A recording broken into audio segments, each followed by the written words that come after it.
Hi Jacoba, hi Nerea again. Now welcome to part two of today's lesson. Now normally we would normally do 1 page per lesson, but because we're getting so closer to Easter, I would like to do 2 pages, okay? So today we're focusing on page 68, which is also the listening, okay? So focus on the listening, and there's a few activities that we're going to be looking at today. All right, so first of all, we're going to be looking at listening and power up. So I want you to focus on exercise 1 on page 68. So on page 68, when you look at power up on exercise 1. Okay, I want you to look at the picture a second and how many different uses of drones, which is the object in the picture, can you think of? How do you think drone racing might work?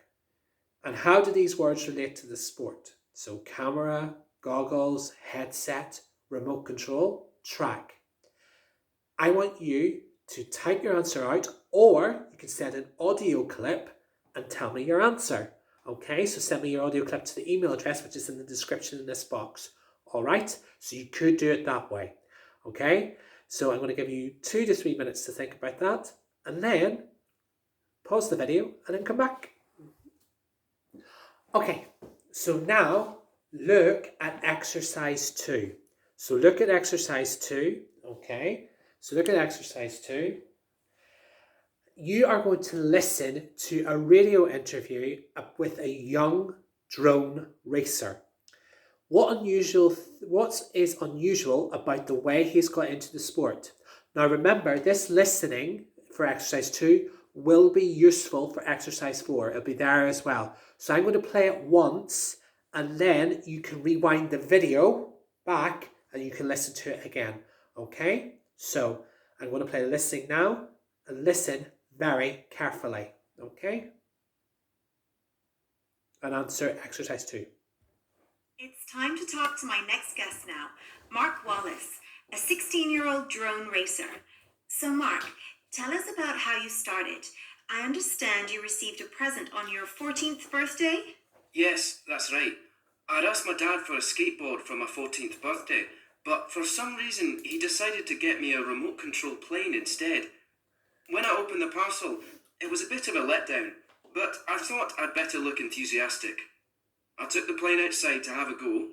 Although I thought it would be tricky to get the hang of, I was a natural, and from that point on I was hooked. A year later, I got my first drone, and shortly after that started competing. I see you wear goggles when you're drone racing. Is that because drone racing is a kind of virtual reality game? I agree. The headsets we wear do make it look like we're playing a video game, but I can assure you they're real, not virtual drones flying around the tracks. The goggles are linked up to a camera on the front of the drone. You see, the drones are about as big as a dinner plate and can go very fast, up to 80 miles per hour.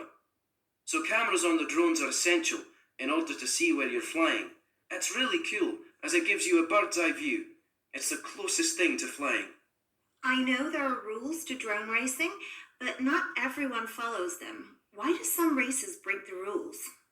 I'd say most people do respect the rules, but there are always a few who don't, which is really annoying. I even remember hearing about someone who flew their drone at school. I'm sure they impressed their friends, but I'd rather people didn't do stuff like that, as it gives the sport a bad name. I'm part of a club, and we have special areas where we're allowed to practice, and at competitions, we race around specially designed courses in stadiums. So, how do you feel before a race? I'd like to say I've got less nervous as time has gone on, but unfortunately the opposite is true. I guess it's because the stakes are higher now, as I'm competing at a higher level. I try to find distractions to stop me worrying about the race. My teammates listen to music, and that works for them. I'm still looking for a good technique to help me focus. So, if you have any suggestions. I'm afraid not. So, have there been any particularly memorable moments over the last year? Lots. I'll never forget picking up the gold trophy with the rest of my team. That was pretty awesome. It was made all the more special because my grandparents had flown in to watch the tournament. The only thing to beat that was when I met the world champion drone racer when I was in Dubai. It was like meeting a hero, and he gave me some really good advice. Do things ever go wrong? Any lessons you've learned from them? Oh, Yes, I've definitely had some disasters I'd rather forget. My most embarrassing one was just before my first race. I was so keen to practice on the outdoor track that I ignored the wise words of the other racers and took my drone out despite it being very windy. Of course, drones are pretty light, and one strong gust blew it into a tree trunk and it smashed, and I missed out on my first race. I really regretted doing that. It was a good lesson to learn. Finally, what advice would you give anyone who's thinking of taking up drone racing? Go for it. It's such a great feeling, but it is addictive. My parents sometimes say it's time I took a break from competing, but I can't. I love it too much. The good thing is, it doesn't take ages to become competent. The average beginner probably takes a couple of weeks to get the hang of it. I think it's a good idea to be a part of some kind of group, like a club or an online racing community. Oh, and do some research about which kind of drone to buy. It's not necessary to spend a fortune at the beginning. Thanks, Mark. That was Mark Wallace talking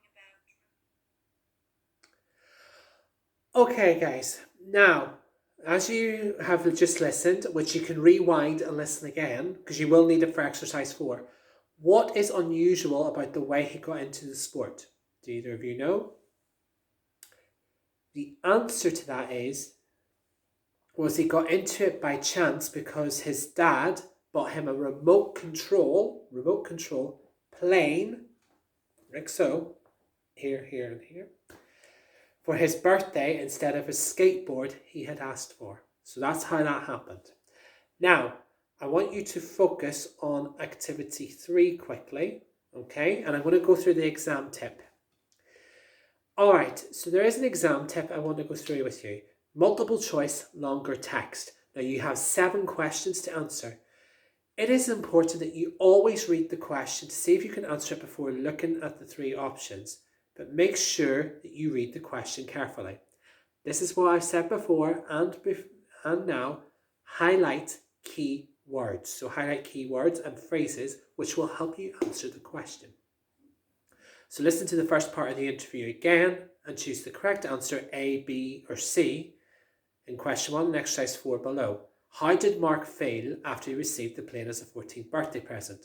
Was he A, he was keen to find out more about it, B, he was surprised how difficult it was to manage, or C, he became completely fascinated by it? Okay, I want you to listen carefully. You can rewind it again to listen to it twice. Okay, so listen carefully. It's time to talk to my next guest now, Mark Wallace, a 16-year-old drone racer. So Mark, tell us about how you started. I understand you received a present on your 14th birthday? Yes, that's right. I'd asked my dad for a skateboard for my 14th birthday, but for some reason he decided to get me a remote control plane instead. When I opened the parcel, it was a bit of a letdown, but I thought I'd better look enthusiastic. I took the plane outside to have a go. Although I thought it would be tricky to get the hang of, I was a natural, and from that point on I was hooked. A year later, I got my first drone, and shortly after that started competing. Okay, so having listened to that, what do you think the answer is? Is it A, B or C? The correct answer is C. He became completely fascinated by it. And how? Because from the point on, he was hooked. So when you're hooked on something, it means you love it. You love it a lot. Okay? Now, your last activity, what you have to do is activity 4. So for activity 4, you have to listen to the long listening before we just did that little short listening. You have to go back in the video and listen carefully again and answer questions 2 to 7 and choose the correct answer, A, B or C. So for questions 2 to 7, I want you to email me your answers and then I'll tell you how you've done. All right, after you've done that, that is the end of today's lesson, okay? So on the next video for Thursday's class, what we're going to be looking at, we're going to be doing Use of English 1 and 2, okay? So we're going to be doing pages 69 and 70 on Thursday, okay? Hope you're both well, stay safe, and I'll see you soon. Bye!